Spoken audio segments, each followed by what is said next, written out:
Lagi bersama Kakak. Pada kesempatan kali ini, kita akan membahas mengenai konsep bilangan bulat. Terlebih dahulu, biarkan Kakak memperkenalkan diri.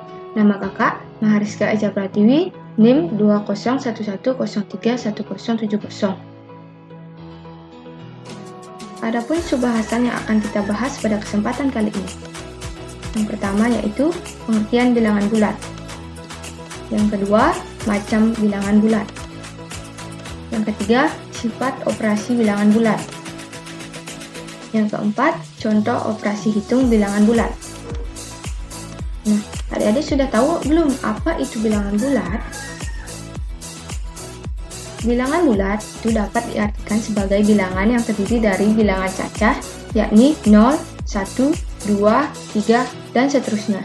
Serta bilangan negatif, yakni negatif 3, negatif 2, negatif 1, dan seterusnya. Nah, kalian bisa perhatikan garis bilangan di bawah ini. Bilangan yang berada di kanan 0 merupakan bilangan bulat positif, atau bisa dibilang juga sebagai bilangan cacah.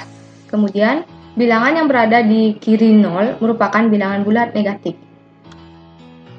Nah, adapun macam bilangan bulat, yang pertama yaitu bilangan genap. Bilangan genap itu merupakan bilangan bulat yang habis dibagi 2. Contohnya, 4 dibagi 2 sama dengan 2 sisa 0. Yang kedua yaitu bilangan ganjil. Bilangan ganjil merupakan bilangan bulat yang tidak habis dibagi 2. Contohnya, 5 dibagi 2 sama dengan 2 sisa 1. Yang ketiga ada bilangan positif. Bilangan positif merupakan semua bilangan bulat yang lebih besar dari 0, seperti 1, 2, dan seterusnya. Kemudian ada bilangan negatif. Bilangan negatif ini merupakan semua bilangan bulat yang lebih kecil dari 0, misalnya min 1, min 2, dan seterusnya. Adapun sifat-sifat yang dimiliki oleh operasi bilangan bulat. Yang pertama yaitu sifat komutatif atau pertukaran. Artinya, A ditambah B akan sama dengan B ditambah A. Contohnya, min 2 ditambah 3, hasilnya akan sama dengan 3 ditambah min 2. Yang kedua yaitu sifat asosiatif atau pengelompokan. Seperti A ditambah dalam kurung B ditambah C akan sama hasilnya dengan dalam kurung A ditambah B ditambah C. Seperti contohnya, 1 ditambah dalam kurung 2 ditambah 3 akan sama hasilnya dengan dalam kurung 1 ditambah 2 ditambah 3. Yang ketiga, sifat tertutup terhadap penjumlahan, pengurangan, dan perkalian. Artinya, jika A dan B bilangan bulat, maka berlaku A ditambah B, kemudian A dikurang B, kemudian A dikali B juga bilangan bulat. Yang keempat, sifat distributif, yang mana A dikali dalam kurung B ditambah C sama dengan A kali B ditambah A kali C. Adapun contoh operasi hitung bilangan bulat. Nah, supaya lebih gampang dan adik-adik lebih memahami, maka disarankan untuk menggunakan garis bilangan dalam menyelesaikan soal. Nah, yang pertama kita akan belajar mengenai operasi penjumlahan dan pengurangan. Nah, bisa diperhatikan bentuk soal pertama, ada A ditambah B sama dengan C. Nah, kita asumsikan saja jika bilangan A itu positif, berarti dia harus maju. Dan lambang penjumlahan itu merupakan menunjukkan arah di mana dia harus menghadap ke kanan. Nah, contoh bentuk soal yang kedua yaitu ada angka yang negatif. Jadi, jika ketemu angka negatif, berarti kita harus mundur. Nah, beda lagi dengan bentuk soal pengurangan yang di bawah, yaitu A kurang B sama dengan C. Nah, tanda kurang itu merupakan tanda kita harus merubah arah dari kanan menjadi menghadap ke arah kiri. Nah, bentuk soal yang kedua, jika kita bertemu dengan angka yang memiliki nilai negatif, kita berarti harus mundur. Nah, supaya lebih jelas, kesimpulannya itu merupakan jika bertemu tanda tambah, berarti menghadap ke kanan. Jika tandanya kurang, berarti menghadap ke kiri. Nah, sedangkan jika kita bertemu dengan angka positif, berarti kita harus maju. Sedangkan jika bertemu dengan angka negatif, kita harus mundur. Supaya lebih paham, mari kita simak contoh soal berikut ini. Andi yang menghadap ke arah timur mengambil langkah mundur sebanyak 4 langkah. karena terdapat anjing gila yang mengamuk di depannya. Kemudian, dengan tetap menghadap ke arah timur, Andi dengan hati-hati mengambil langkah mundur kembali sebanyak 1 langkah. Jika dihubungkan pada garis bilangan, berada di manakah posisi Andi sekarang? Nah, melihat dari bentuk soal tersebut, jadi dapat kita simpulkan bahwa bentuk soal matematikanya adalah min 4 ditambah min 1. Nah, supaya lebih jelas, kakak akan menjelaskan dengan menggunakan garis bilangan. Nah, mula-mula posisi Andi ada di angka 0. Kemudian, menghadap ke timur artinya dia menghadap ke kanan. Nah, sekarang Andi akan mengambil langkah mundur sebanyak 4 langkah. Nah, itulah posisi Andi sekarang.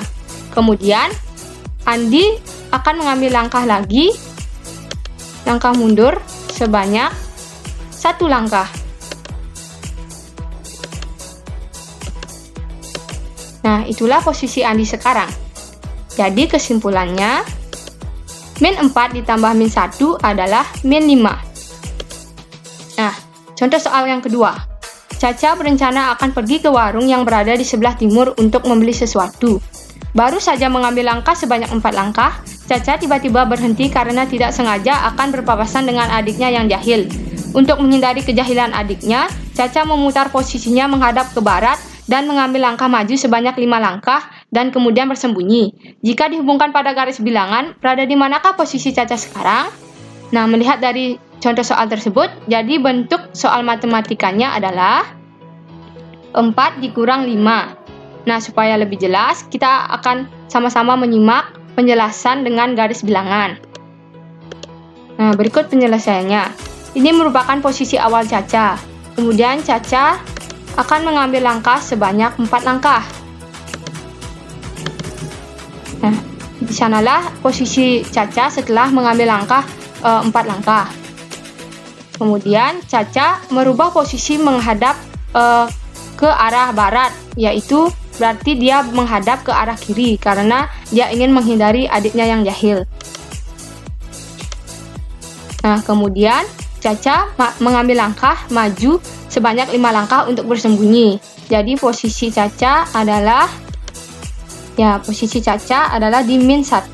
Jadi kesimpulannya 4 dikurang 5 adalah min 1. Nah, kemudian kita akan belajar mengenai operasi perkalian dan pembagian. Nah, dapat dilihat dari bentuk soal perkalian, yaitu A kali B sama dengan C. Nah, kita asumsikan saja A itu merupakan langkah yang harus diambil, sedangkan B adalah kemampuan lompatan yang dimiliki. Nah, contoh soal yang kedua, jika ada soal A kali min B sama dengan C.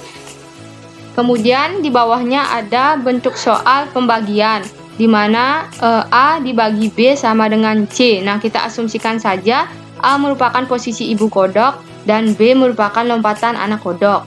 Nah, sama dengan yang tadi, jika bertemu angka yang memiliki nilai negatif, berarti kita harus mundur.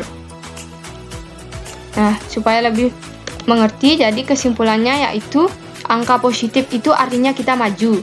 Kemudian angka negatif berarti mundur. Nah, supaya lebih jelas, mari kita simak contoh soal berikut ini. Ocha mendapat tugas untuk mengambil langkah di atas meja dengan posisi mundur. Setiap langkah Ocha hanya mampu mencapai 2 meja saja. Di meja berapakah posisi Ocha jika dia mengambil langkah sebanyak 2 langkah? Jadi bentuk soal matematikanya adalah 2 kali min 2. Nah, supaya lebih jelas, kakak akan menjelaskan soal tersebut dengan garis bilangan.